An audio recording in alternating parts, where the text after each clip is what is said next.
Hi y'all, welcome back to my channel. My name is Whitley, and here on this channel we talk about many things. I don't want to limit myself and sharing tips with you that I've personally learned in my own life, and I just feel compelled to share. And I thought I'd share a few things that I've personally learned in the past couple of years that have been really helpful and transformative in my outlook in regards to relationships. So here are a few tips that I want to share with you about dating and love and relationships. Learn your attachment style. Learn how to be in a relationship. If you're not familiar with attachment theory, basically the idea behind attachment theory is that in our childhood we learn to attach to our parents based off of the way that they take care of us. There are 4 main attachment styles, and the ultimate goal is to be that of a secure attachment style. That means that you got all of your needs met. You were taught how to cope, how to soothe, how to communicate your emotions, your needs, your wants, and it was received in a way in which your parents supported you but also mirrored back to you your reality, therefore creating that felt sense of learning how to attune to yourself and really learn how to trust yourself. The other 3 attachment styles are avoidant, anxious, and then disorganized. Disorganized is a combination of anxious and avoidant. Anxious and avoidant are on opposite ends of the spectrum. So if you think about wanting to attach to another person and get to know them and create that sense of safety and intimacy, if you're someone who's anxious, you're always trying to be there to people please, and because you're afraid of being abandoned. But what you do is you subjugate who you are to please the other person so that they will stay. In a form, it can be really seen as manipulation. Once you do the attachment work, the healing work around your attachment wounds, you will learn how to really reprogram yourself in a way that you could show up in a secure way. The avoidant, you're avoiding intimacy at all costs because you associate getting close to people as not safe. You probably were around a lot of not safe people, or you were just not paid attention to. It's basically attachment theory is the template for how we show up in our romantic adult relationships. Unless you're privy enough to get some prior schooling, or you decided to invest in this knowledge early on before you get married or get into a long-term commitment, and you do the work, or you were gifted with a secure attachment growing up. Now, disorganized attachment is a combination of both anxious and avoidant tendencies. You're very disorganized in the way that you want to show up in a relationship. You don't know if you want to show up and be intimate at times, depending on what you may receive as a threat in the connection. Maybe your partner is not as open and transparent as you like, so you shut down, you become cold. And then there are moments where your partner's showing you a lot of love and you want to open up and become hot. There's this pendulum swing. You get very confused about how you want to show up in relationships. And I'm convinced that learning what your attachment style is, learning to do the reprogramming work around it and the way you show up, you'll become more secure. If we have more secure people going out into this world, if you're dating someone and they're not to your standards or to your liking, you'll have the confidence to respectfully reject them, and then vice versa. The person can understand that it has nothing to do with their worth as a human being. People have their own preferences and that they're allowed to, and that you're still worthy and deserving of love. Learning about relationships in general, giving yourself a crash course or maybe like an in-depth course on relationships is super important, because as science has proven, who we marry, who we end up in a relationship has a severe effect and impact not only on our quality of life, but us as individuals as well. We have these neurochemical cocktails going off within ourselves every time we get into a relationship with someone. And so if we go too far left or too far right, we could really end up hurting ourselves psychologically, neurophysiologically. And by investing in this knowledge, you can take it with you wherever you go. And that's the benefit of investing in education and in knowledge, is that once you learn it, you can apply it to any situation. Really, it just goes back to application. A lot of people don't do it. It's like I've asked a few people if they know what their attachment style is, and they say, yeah, I do, but I mean, it was helpful, but... And so it's like, if you know it was helpful and you know what it is, so then why not apply it to your situation? Do you want to suffer? Because That does not seem like fun to me. And as long as we're alive and we have breath in our bodies, and we could really attempt to have a joyous life, wouldn't it be in your best interest to do that? Learning how to trust yourself.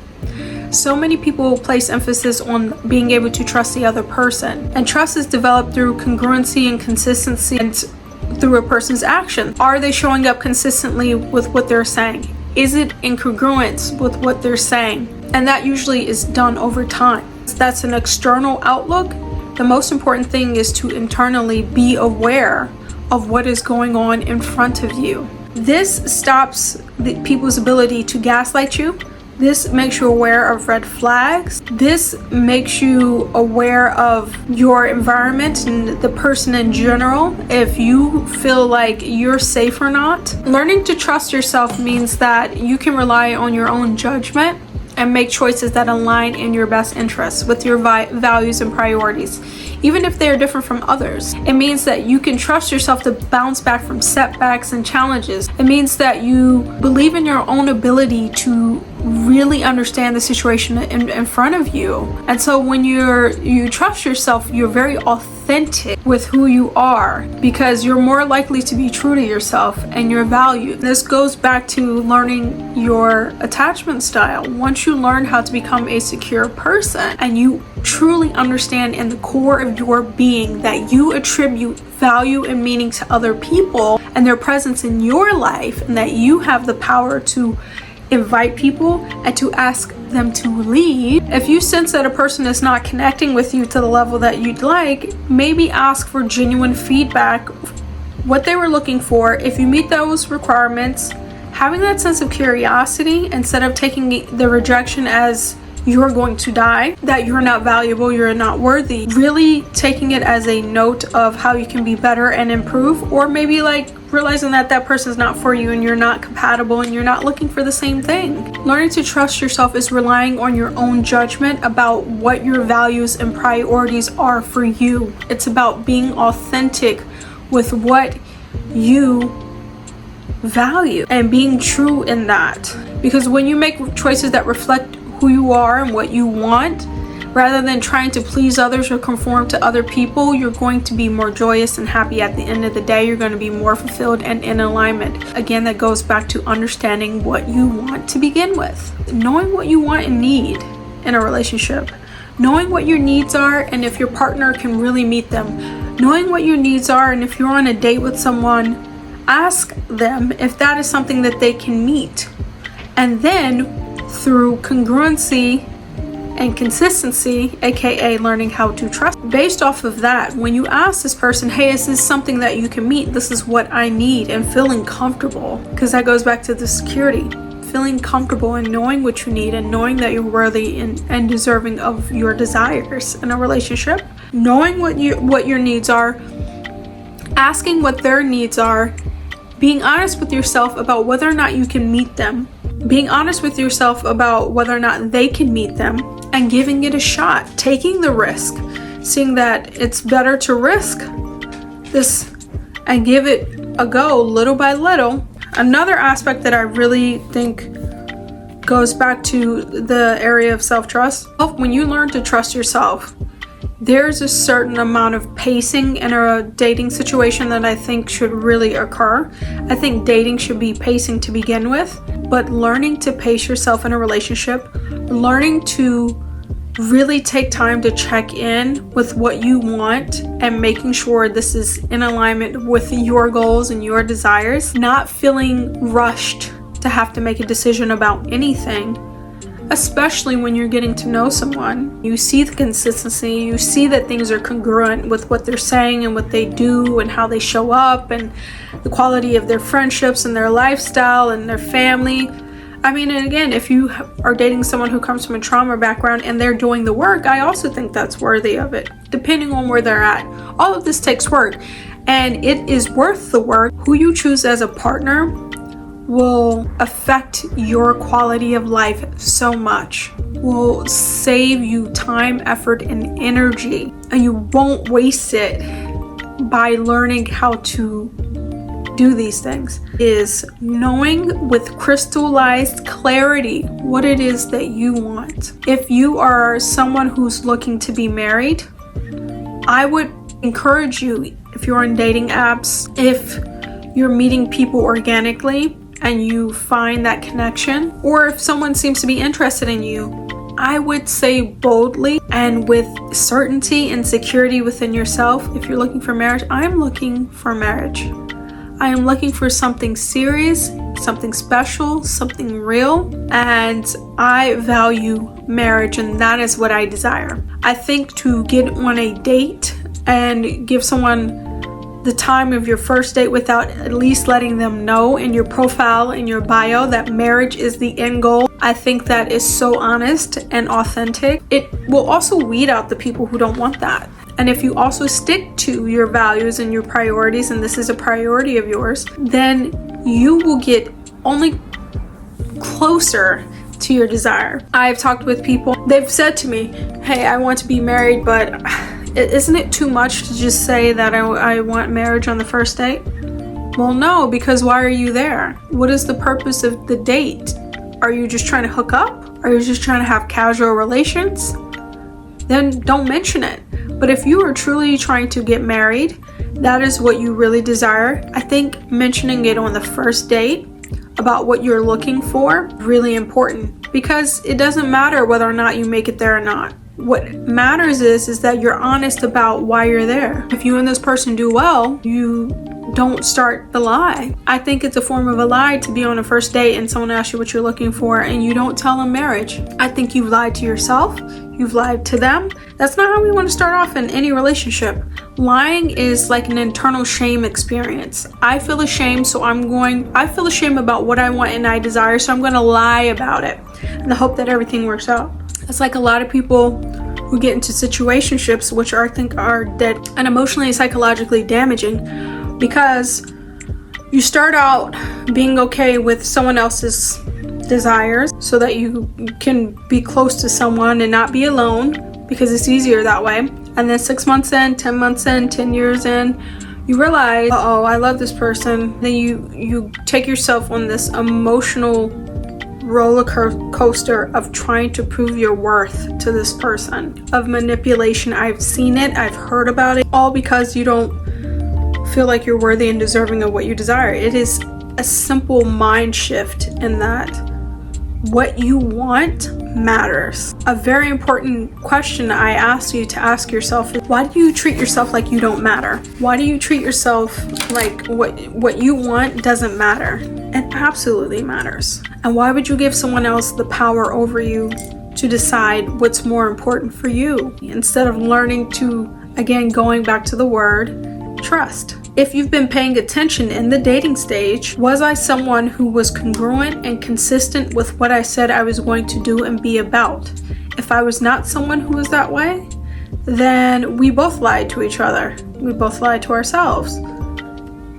The effort is in the pudding. The proof is in the pudding. If you're trying to control another person because you're insecure, that the amount of energy that it takes to do that is extreme. It's drastic. And I could argue that if you did not notice through congruency and consistency that I was someone worthy of trusting based off of the decisions I made, if you did not analyze my choices and my decisions, if you can trust one another, hinging on trust, learning to trust yourself, and then also learning to trust the other person, and learning that if that person breaks congruency and they're consistently breaking that congruency in their actions, their behaviors, and their thoughts, it's time to reevaluate if you want to continue to be in relation with them. The first tip is learn your attachment style, learn how to be in relationship in general. Read books, watch or listen to podcasts, watch YouTube videos, learn your attachment style, do the work. It's really important that you know how to heal any past traumas, past wounds, past programming and assumptions about love, because you could limit yourself and not have that gut level love that you're looking for, that I believe that we all really desire and crave. So tip number 2 is knowing that self-trust is actually the key ingredient to trust in general. Trust is congruency and consistency from the other person's behaviors, their actions, their words, but trusting yourself to recognize when those words, those behaviors, those actions are not congruent, they're not consistent, that this person intends to do you harm and not good. This person intends to dishonor you. This person intends to manipulate and control you. Learn self-trust. Build that connection with yourself. The third tip is knowing what you need, knowing what you want, knowing what they need, knowing what they want, and if you can truly meet that for each other. Fourth tip is knowing with crystallized clarity what it is that you're actually wanting. If you want marriage, know that that's what you want. Do not lie to yourself and another person about that. It's not kind, it's not fair, it's not honest. It's not. And not only will it serve you now, it will serve you in the long run, irregardless of what happens. I hope you take these tips and run with them and find love in this world. And protect yourself and protect your heart, and so that when you give your heart away, the person that you chose will do the same. And I also want to emphasize that you have choice in who you end up with. I think a lot of people go through their life with other people choosing them. Make it your choice. If someone has chosen to make you their girlfriend or boyfriend, their wife or their husband, make sure that you also equally choose them. Just don't say yes just because the offer is there. Make sure you are choosing them as well. Make sure you realize that you are choosing this, even by saying yes just because it's there. I hope you have found value in this message. I hope you have a beautiful day. Please comment, like, subscribe for more. Thank you.